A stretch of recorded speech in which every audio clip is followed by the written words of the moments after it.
I love to eat. As far back as I can remember, I've always loved food.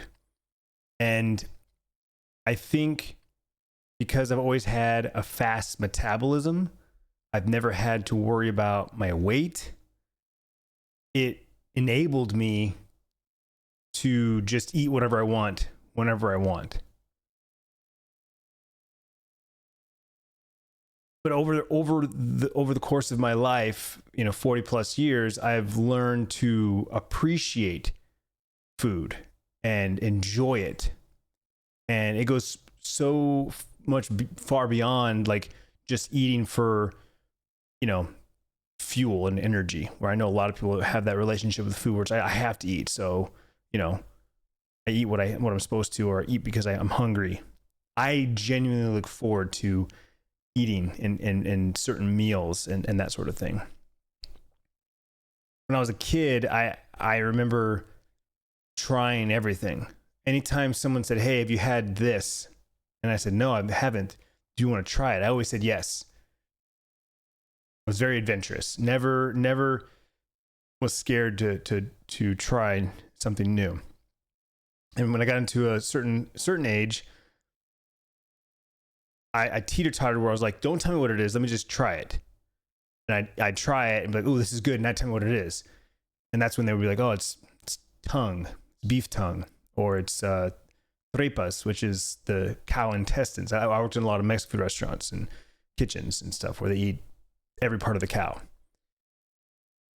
And that it taught me that even now that I don't care what it is. You could tell me what it is. It's monkey brains. Okay, I'm going to try it. I'm assuming at some level it's tasty. Someone finds it appetizing, right? A lot of times food, it all depends on how it's prepared, right? You take a piece of meat and you can prepare it in a certain way that it tastes phenomenal, right? It just tastes so good. Or you could absolutely ruin a piece of meat to the point where it's disgusting and you can't believe this once was a steak or a chicken breast or whatever it is, I don't know if I ever realized that I could eat whatever I want, or if it just always was. Growing up with a stay-at-home mom and two younger brothers, a lot of home cooked meals. We very rarely went out to eat, which I think is why once I became an adult and I was on my own, I wanted to go out and eat all the time, right? It wasn't necessarily because I was lazy, though I'm sure that played a small part where I'm very much the type of person today where I'd rather pay someone to do something that I could probably do myself, but I don't want to. Either because I would rather do something else. Most of the time that's the case. I just would rather go do something else than spend the time doing this thing. And B, I have the philosophy that that's their job. They're trained to do that. They have the proper tools to do that. That like they're going to do it quicker and better and more efficient than I can. And I'm not the kind of person that takes pride in doing things on my own. Like, I don't have a problem asking for help. And again, I humbly bow out of things where I know that I'm out of my league, right? Case in point, I used to change my oil when I was a kid, right? I can change an oil in a car, right? Albeit that it's not some weird, funky oil filter that requires you to remove 10 pieces of things to get to. And I can change the oil, but I don't want to. Like, why? Like, why not take it to a place and have them do it while I sit on my phone or go shopping or go grab a coffee or work on something? Like, for many times I'd bring my laptop with me back when I was, full-time content creator to work on something, to follow up on comments and do emails while they're changing my oil, right? Just being more efficient that way. But when I was a kid, when I became a young adult, I really enjoyed going out to eat and enjoyed trying new things and trying things off of different menus and whatnot. And like I said, I don't think I never connected the dots to say that I I was told I had a fast metabolism, obviously by my parents and other adults that saw me as this skinny kid, like, oh wow, man, kid can eat anything and not gain a pound, right? That famous thing. So I'm sure that subconsciously that played a role where I never had to worry about watching what I ate. So I looking back now, I kind of connect those dots to say that's probably where it started, is that I fell in love with food because I was able to fall in love with food in a healthy way. I mean, obviously the pros of having a fast metabolism is that I can eat damn near anything within reason and not gain a bunch of weight. The cons, however, is that, you know, I could eat anything I wanted, whether it was healthy or not, right? Sugar, treats, sweets, fatty foods, fried foods, you know, I have a very wide palate, but I tend to lean towards more healthier options.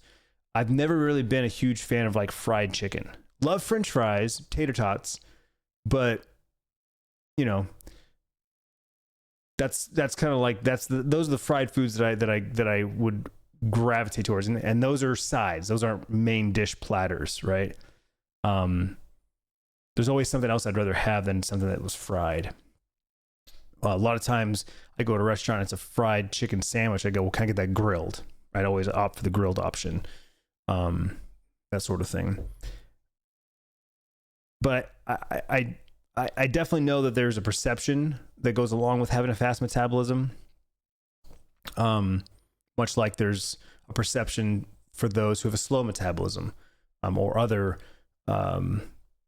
health things that in regarding their body that doesn't allow them to digest things or process certain foods a certain way.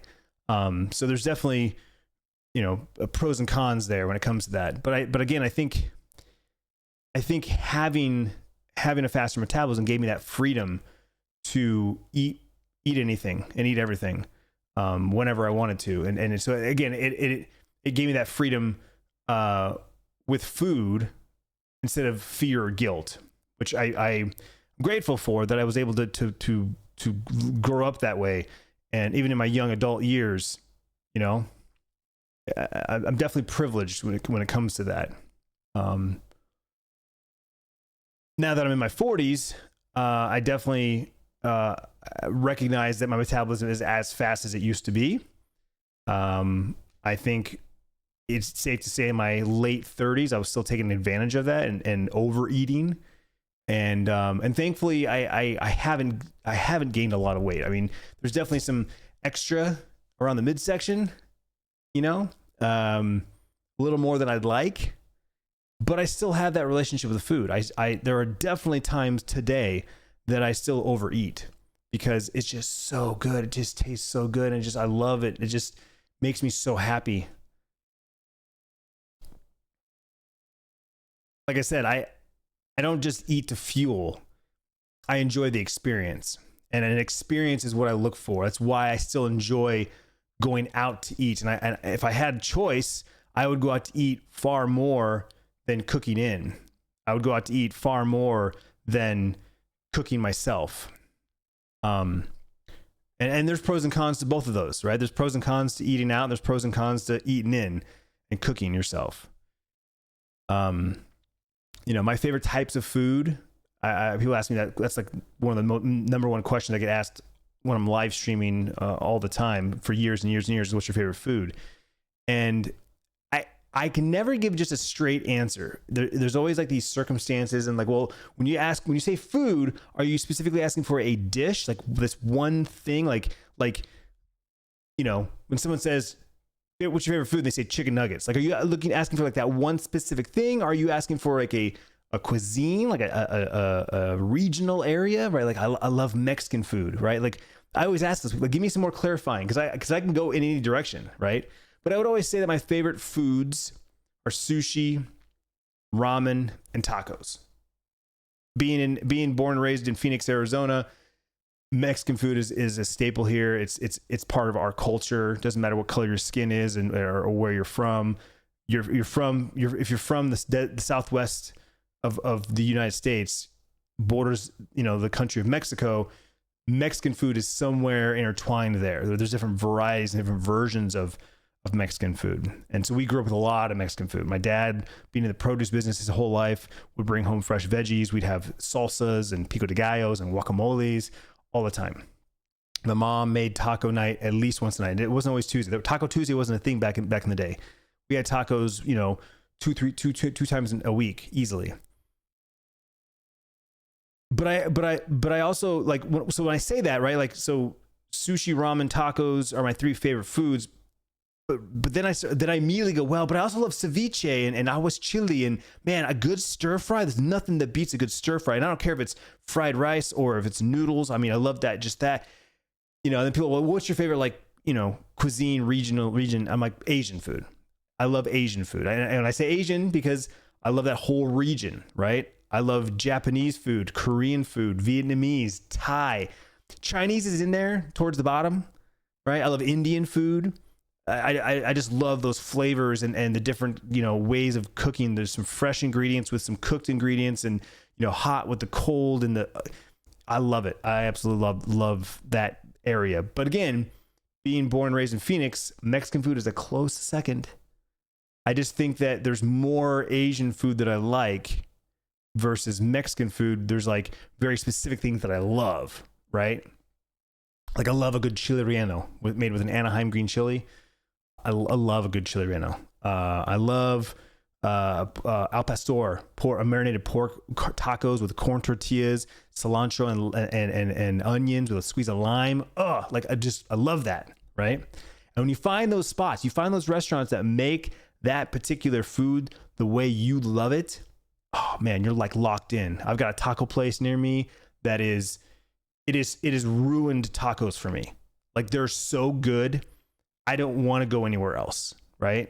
I have literally 5 little taco shops within a couple miles of my house, and this one's so damn good, like I don't want to go anywhere else. It just ruined it for me. When I travel, right, one of the things that my wife and I tell ourselves, we tell everyone that we're with, we don't like to eat at places that we can eat at home, right? So you'll never see us going to an Applebee's or a Chili's or a TGI Fridays when we're out of state, like, because those are here and we don't even need them here for the most part, right? But like, we're not going to go to chains when we're out of state. We're going to find local spots, mom and pop shops, even if it's a local chain. Like, hey, this place is only in this state or this part of the country, and we don't have it in Arizona. Cool, we'll try that out. Like back in the day, In-N-Out Burger. In-N-Out Burger was only in California when I grew up. So when we traveled to California, we went to In-N-Out Burger at least once on the way in and once on the way out. And sometimes while we were in California. No shit, no joke. We would sometimes eat, in a week vacation, we'd eat In-N-Out Burger 3 times. Del Taco was another one. Del Taco was only in California. It was very similar to Taco Bell, but it just was a little different. Some people would say it's a little better. We'd eat Del Taco. Wiener Schnitzel, right?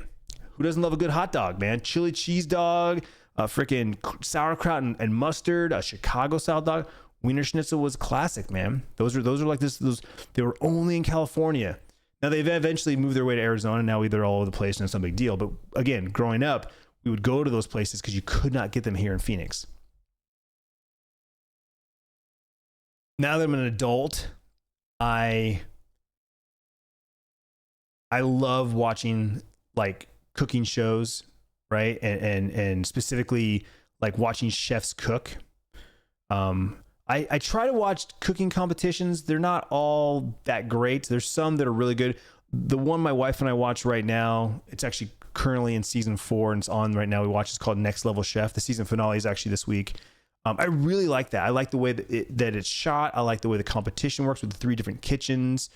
I like that the chefs aren't super cheesy. Like every once in a while there's a little cheese joke, but just it's very few and far between. Whereas some shows it's like laid on thick. There's puns and you're just like, oh God. Chopped is another good one that I like. But again, there's some times where they're like just the way that the banter goes around with the host and the judges. Every once in a while there's a cheesy line from one of the contestants and you're just like, oh, okay. But I enjoy that, right? But the stuff that I like to watch the most is watching a chef cook something, right? Like, how does Gordon Ramsay cook eggs, right? I literally learned how to cook scrambled eggs and fried eggs from watching Gordon Ramsay, and I love it. I love watching him do things. He has a whole YouTube series that I discovered like last year, and I'm like, I slowly will dip in and I'll do a search for like a food and then Gordon Ramsay to see if he's got a video, right? Richard Blaze, which is another judge on the Next Level Chef. I just recently discovered him because of the show, and I follow him on socials, and I love his outgoingness, and his, he's very what's the word, like, he's just a very like outgoing person and very charismatic, in front of the camera. And he's got a couple restaurants here in Scottsdale, Arizona that I really want to go to. One's a sushi tapas that I really want to go to, but Tiffany's like, I'm sure I know Tiffany will like it. Then there's an Italian restaurant I kind of want to take Tiffany to at some point. But I just love watching cooking shows, but specifically chefs cook.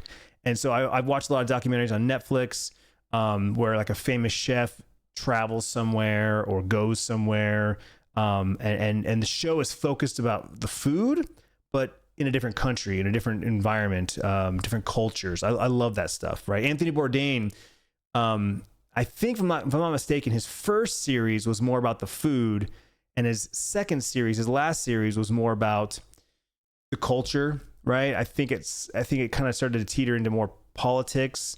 It was less about the food, and I wasn't as interested as it was the first series he did. But I love listening to the way chefs talk about just life in general. I was listening to an episode of Joe Rogan's podcast recently where they had the Spanish chef on there, which I just discovered this guy recently because he was hosting a new show that I was interested in watching.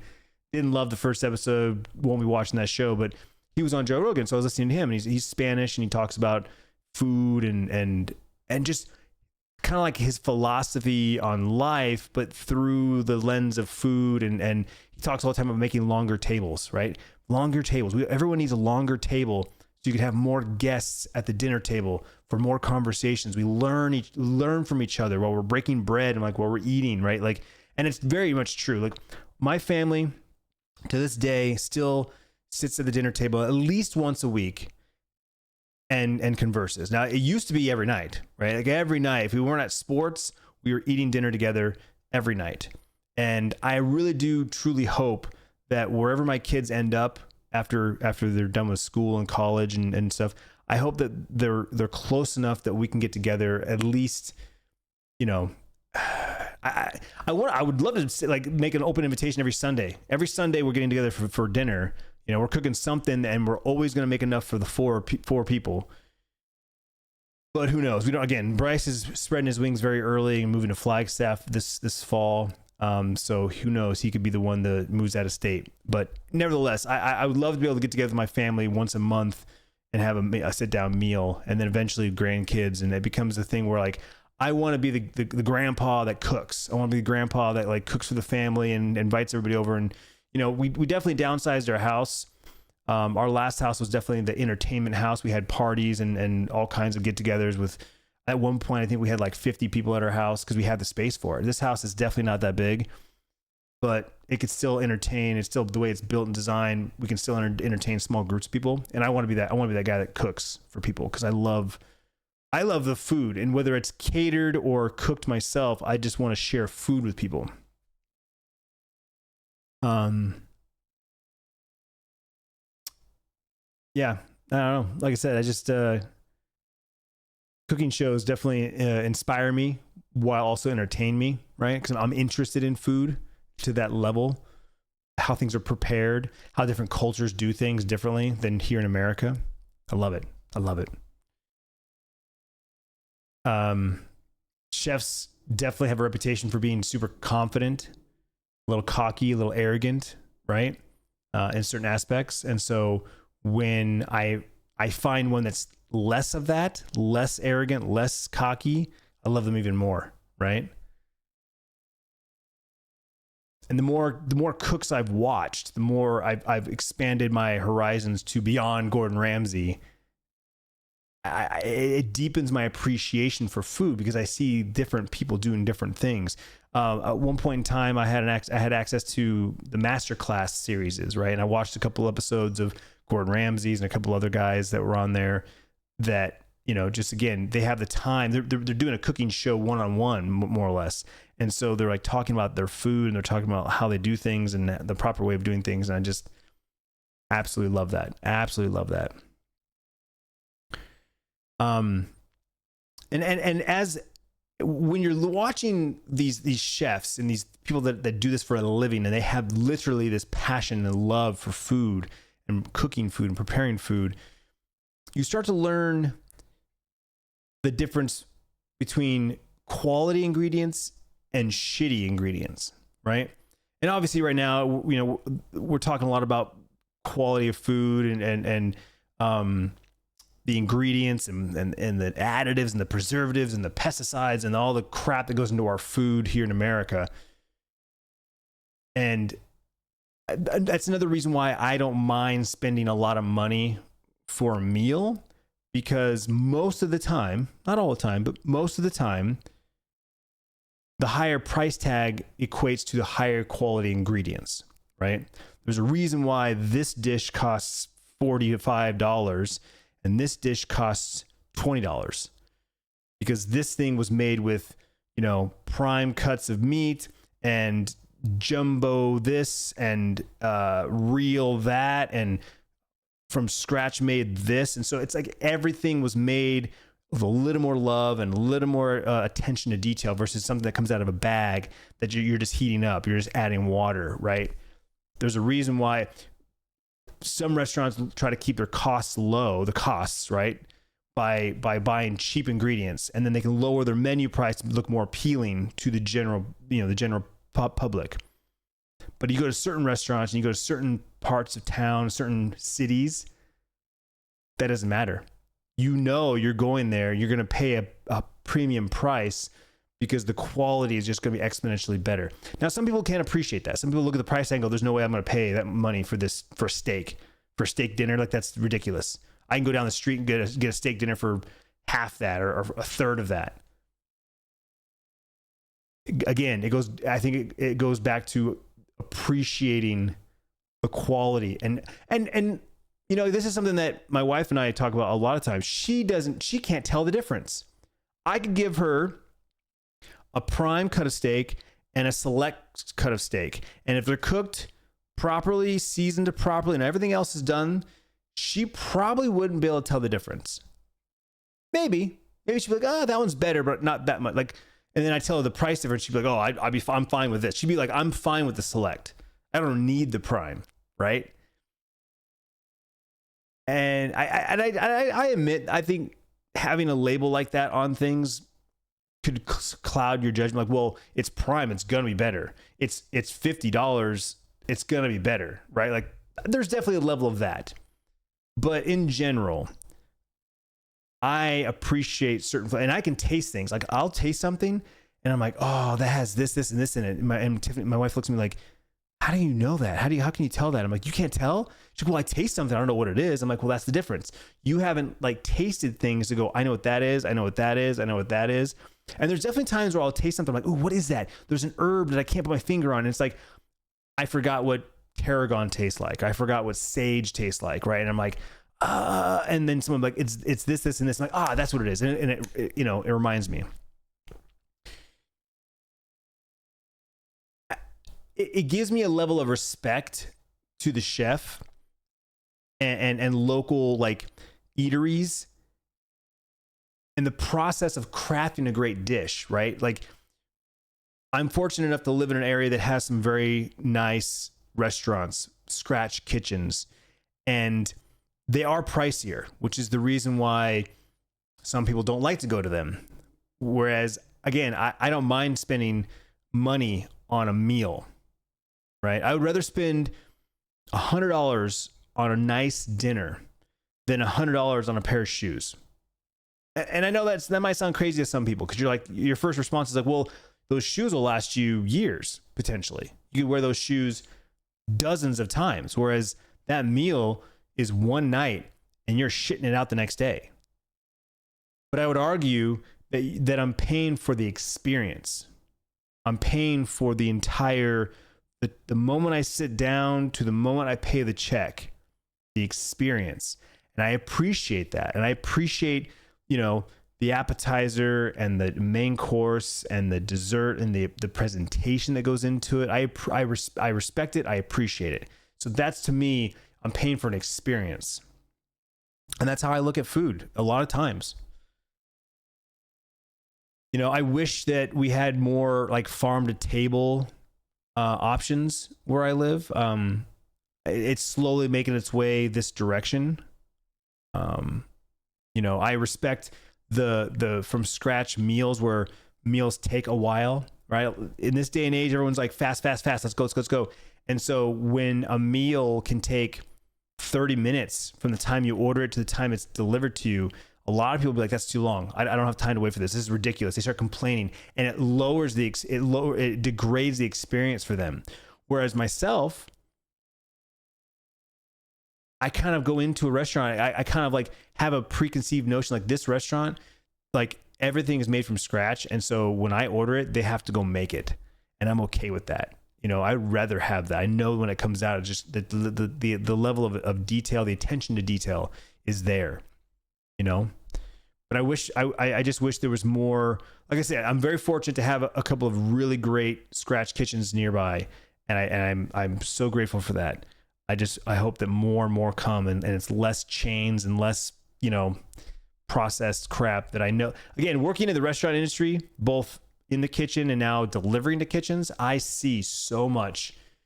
There's a company called Restaurant Depot. They're all across the country, and it's where restaurants shop is their slogan.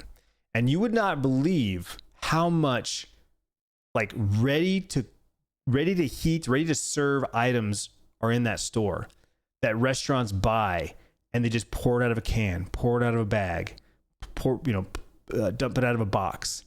And that's what gets served to you, and look, I'm not knocking it. Again, everyone's got different takes on things. Everyone's got different ways they like to eat, right? Some people like Kraft mac and cheese. When you say macaroni and cheese, they grab the blue box and that's mac and cheese. And then you got the guys that are like, making their own pasta and grating their own cheese, and like there's the whole scale, right? So I'm not knocking it, but I was surprised. I was surprised what you can buy at that store. I mean, you could literally pick any restaurant and you could buy everything you need, and with minimal like cooking. Right? Minimal, like it's like I said, pour it out of a can, pour it out of a bag, pour it out of a box, just heat it up, mix this with this, and boom, you got that, like that's what I was getting at. So I appreciate those that I know are made from scratch. I've talked to enough chefs. I've been in enough kitchens to know when someone makes something from scratch, when someone makes something, homemade. Oh, it's so much better. So much better. Plus you have the ability to add your own little flares to it, it's so good. It's so good. Tiff and I have been cooking more recently. If you watch my vlogs, you've definitely seen me in the kitchen more and more now than I've ever been, right? For various reasons. One, I think because I've kind of leaned into the thought of cooking is kind of like a hobby. I kind of want to make it a hobby. I don't know. My thing is I love to eat, and therefore I've started to cook things that I want to eat because my wife maybe she wouldn't, or she never thought about it. Right? I've cooked a couple of Mediterranean dishes in the recent months, and I'm like, oh, so good. And she's like, oh, this is so good. I'm like, see, you never would have cooked this, I still prefer to eat out. I wish, I wish we could eat out more, but my wife doesn't. And that's the unfortunate thing between us, is that she would rather stay in. She would rather, cook a meal and have leftovers, which I respect and I appreciate the hell out of. When she makes a dish that just is lights out fire, I want leftovers for days, right? This weekend, we made this amazing like chicken and rice dish with like queso and melted cheese on top. I had leftovers today, and I literally 2 bites in, I text her, oh my God, these leftovers are so good. She's like, I have some too. So good. When you go out to eat, 99% of the time, I'm not bringing leftovers home. I'm eating it all there. And a lot of times, the stuff that I buy at restaurants ain't good for leftovers the next day anyway. But I would say in a weekly routine, we eat out at least once a week. Not every week. And there's definitely some weeks we eat out more than once a week, right? Just kind of how schedules go, how things go. This week, case in point, my son Bryce graduated high school. His graduation was 11:30. We were done at 1:30. So then we went out to lunch with the family, right? So we ate out yesterday, which was Monday.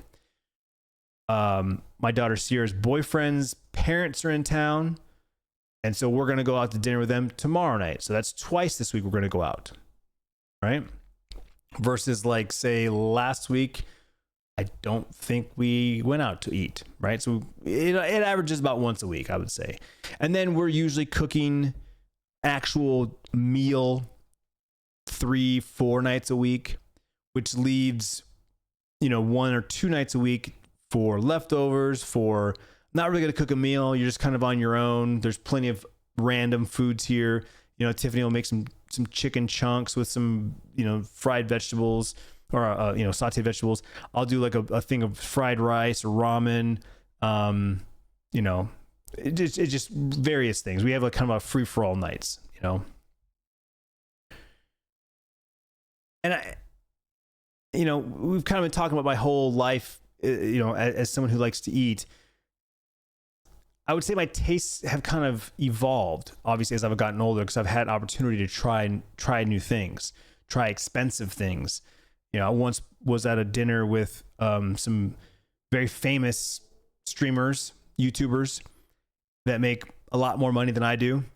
And we were going out to a steakhouse. I was fully prepared to pay for my own meal. It's a la carte. So you buy your steak, you buy your sides. Everyone's agreed that we're going to just order a bunch of sides and share, have what you like kind of thing. Somebody ordered, I think it was A5 Japanese Wagyu. I think it was like the top of the line, top dog. I had never had it. Never thought that was one of those things where like, I don't think I would ever buy it by myself because how expensive it is. But they had ordered it. And they had their lot, and then they chopped up the rest of it and said, anyone would like to try this? And I raised my hand immediately. I was like, I would love to try that if you don't mind. I've never had it. I've always wanted to try it. They're like, have at it. So I got to try A5 Japanese Wagyu. Delicious. Definitely understand why it is what it is, why it's a delicacy, why it's something you don't eat all the time. I get it.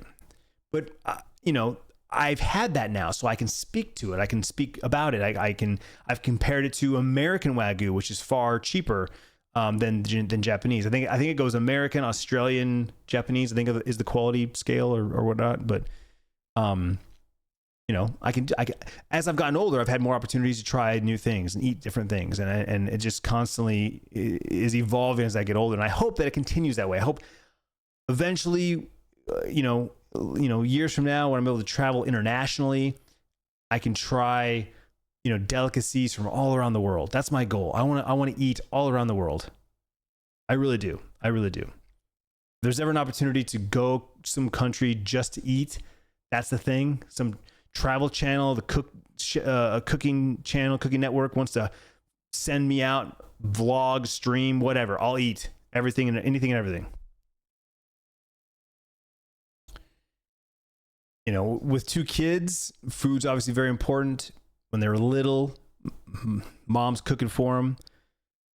And so, we raised our kids to never be scared of food.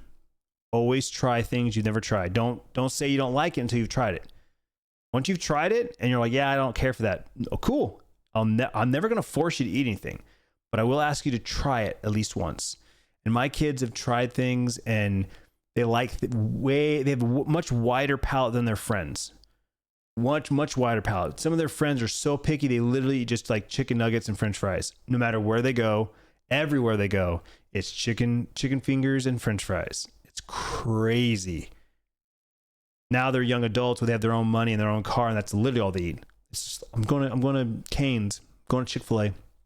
That's all they eat. I'm just like, oh, you're missing out on so much food. Not to mention nutrition, nutrition. But as I said, I'm in the kitchen a lot more now, especially with the vlogs. I'm vlogging.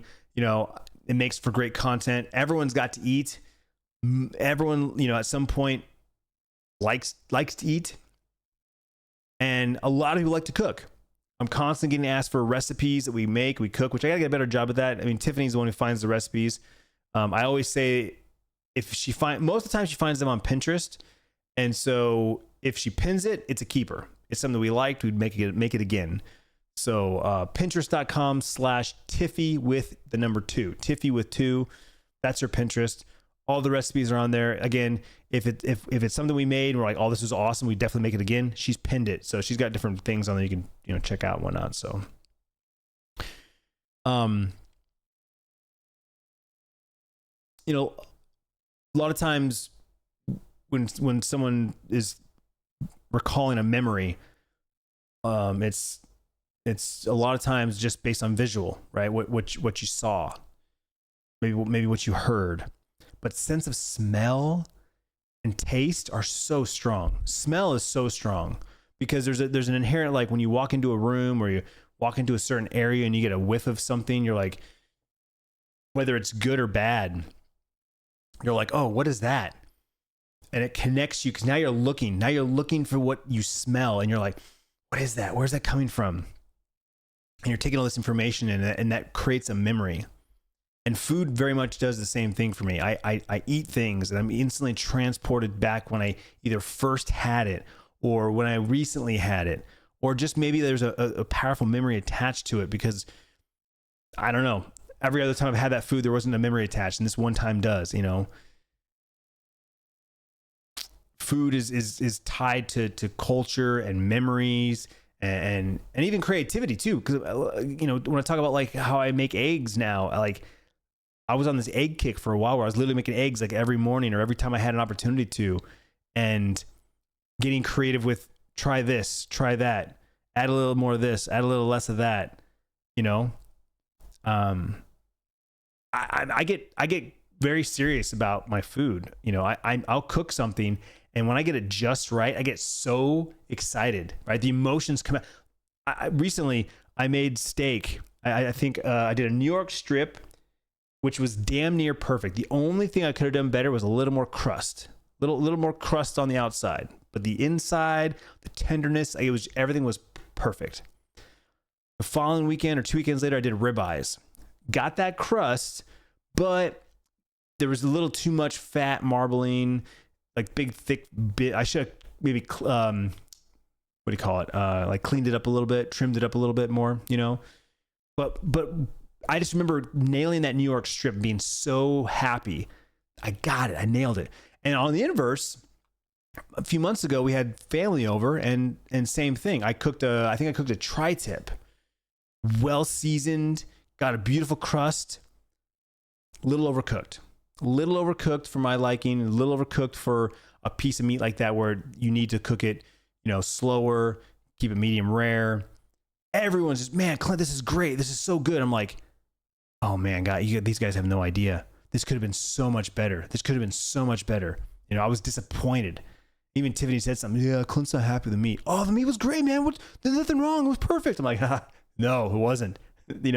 Like there's an emotional connection that I start to make with the food that I cook. But I think it just goes back to viewing food as an art. Joe Rogan said this in the podcast that when he was younger, he didn't look at food as an art, right? There was art, right? Movies, music, literal art, paintings. He never looked at food as art, even though it's called culinary arts, right? It wasn't until much later that he started to meet chefs and go to these really amazing restaurants and get like tableside service from these amazing chefs where he realized it really is an art. The amount of time and energy and love that goes into making a dish makes it art. Because at the end of the day, what is art? It's a passion, right? It comes from our soul. It comes from our inside. We're like putting our hearts into things, right? It doesn't matter what the medium is. food falls in that same category as all those other things. And I'm starting to get a feeling for that. I'm starting to get a taste for it. You know, I've tried a lot of different diets over the years, and again, not for weight gain, weight loss, that kind of diet, but just wanting to try lifestyles, right? Once upon a time, I tried a vegan diet. I was vegan for 6 months, and I finally caved to cheese because I love cheese. Melted cheese, oh, it's the best. And I was vegetarian for another 3 months, I think, and finally caved to a Five Guys cheeseburger, just the way I like it. Someone played me like a fiddle. They bought my exact burger that I love, and they just set it on my desk and said, I paid for it. You don't have to eat it. You're not going to hurt my feelings if you don't. But it's there in case you want it. I'm like, you son of a bitch. I lasted about 10 minutes and finally I said, fuck it. I opened that thing up and I was like, oh, so good. So good. But I've tried different diets. I've cut this out of my diet. I've increased this in my diet.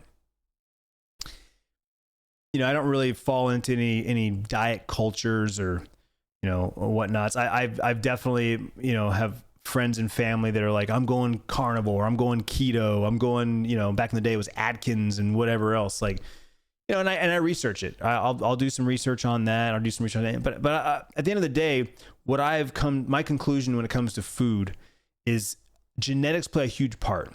Everyone's bodies are different. Everyone's body digests food differently. Like I said, I have a faster metabolism than most people. There's all kinds of different things in our bodies that you have to understand before you can try to choose a diet. But at the end of the day, we're talking about weight loss, and this is just a quick little caveat. At the end of the day, we all know what it takes to lose weight. It's some form of physical activity, motion. You move your body, you're burning calories. Even if it's something as simple as tapping your foot, tapping your fingers, you're burning calories when you move because your body requires that fuel in the form of calories to move your muscles. I'm burning calories by just doing this. Now, granted, we're talking minuscule, but my point is it adds up. So exercise, movement, and the amount of calories that you're consuming versus the amount of calories that you're burning, right? Being in a calorie deficit. If you are in a calorie deficit for an extended period of time, you will lose weight. It is just science. Now, we won't get into the semantics of like what a calorie is and what's a good calorie versus a bad calorie. That's for you to look into and decide. I'm just simply saying the baseline basics, the very basics. That's the basics.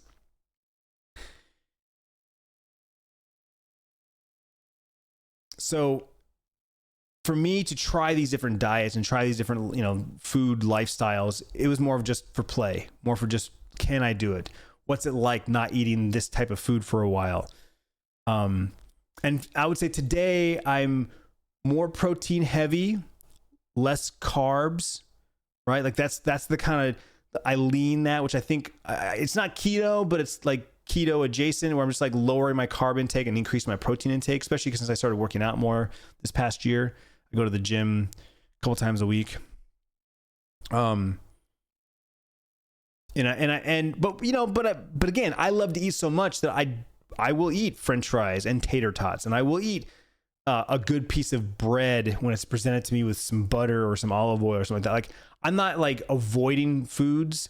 I just lower the amount that I eat of certain foods. Tiffany she loves bread. She loves bread. She has to have some piece of bread, some kind of carb, right?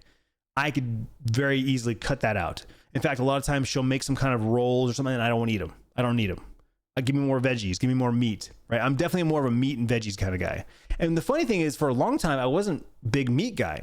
Give me all the vegetables. Like, I'm a huge vegetable guy. Like, I say this for all the time. I could easily be a vegetarian, like tomorrow. If tomorrow someone said, Clint, you cannot eat meat anymore or you will die, I'd be like, okay, sucks. I do love a good steak. I do love fish. I said sushi is one of my favorite foods, but hey, I could do it. Because I love vegetables so much. And vegetables can be cooked so many different ways with the right herbs and spices. And vegetables are so good. Like broccoli and cauliflower and asparagus and green beans are like my favorites. Like, some bell peppers and so garlic and onions, just so good, dude. So good. Anyway, I'm gonna wrap this up here. Kind of get the plane, land the plane here. I think food is meant to be enjoyed. I think everyone should enjoy. We have to eat, right? We have to eat for fuel. We have to eat to live. You should enjoy it. It's something that we do so for the rest of our lives. We have to eat. So we might as well enjoy it. Find the joy in the food we eat. And I know it's not always easy. Food can be expensive, especially right now in America. The prices are all over the place and inflation, and I get it. And arguably, the more healthy food is, the more expensive it is. Why? Because there's no cutting corners, right? You can't mass produce certain things. You can't sell certain items without processing it and putting preservatives in it. Otherwise, it'll go bad. There definitely is a cost benefit analysis when it comes to healthy food, but it's doable. It's very doable. You just have to plan accordingly. You just have to plan accordingly. You have to be able to move things around. Take your budget and move it around a little bit. It's doable, but you got to want it. You got to want it. And even if you're buying some cheap shit, you're buying some unhealthy, not so healthy stuff. At the end of the day, if you take a bite of something and you're like, oh, this is so good, that's all that matters. Like I said, enjoy what you eat. It shouldn't be just something that food shouldn't just be something you eat. It's something that you should admire and learn from. And that's something that I've recently, like I said, in the last few years have kind of come to realize. It's like, I want to learn how someone makes a certain dish or why they do it a certain way, because then there's almost like a connection that I make with that food. You know what I'm saying? So I don't know. I ask you, as I end this podcast, what food brings you joy? What food would you want to maybe explore more? Right? What's something that maybe you've never had and you're like, I've always wanted to try this? Or one time I tried this one dish, and that's the only dish I've ever had, of Thai food, right? I kind of curious what other Thai dishes there are. What's your favorite meal? That's a great question for the comment section. What's your favorite meal and why? Why is it your favorite meal? What is it specifically about that meal that you love? Bonus question: which chef or cooking show is your favorite? Do you have a chef that's inspired you? This is for the foodies that are listening, that are watching this right now. Do you have a favorite chef or cooking show that's maybe inspired you to cook in the kitchen or eat certain things? I invite you to leave a comment down below. If you're listening to this, I believe Spotify and a couple others have a Q&A section, but if you want, you can head over to YouTube, youtube.com/Clintus or Clintus.tv in your browser. Find this episode, leave a comment down below. I would love to hear your thoughts. And yeah, that's it. Thank you so much for listening. Thank you so much for watching. I do appreciate it. Again, this was a topic that I really wanted to make a podcast episode about, because I am that passionate about food. I really do love to eat, and I really do love to eat good food, healthy food, flavorful food that someone put love into, and I can taste the love. I can feel the love. You know what I'm saying? That's what's it for that. That's it for me. That's what it's all about. Thank you again for listening and watching, and I will see you on the next one. Have a great day.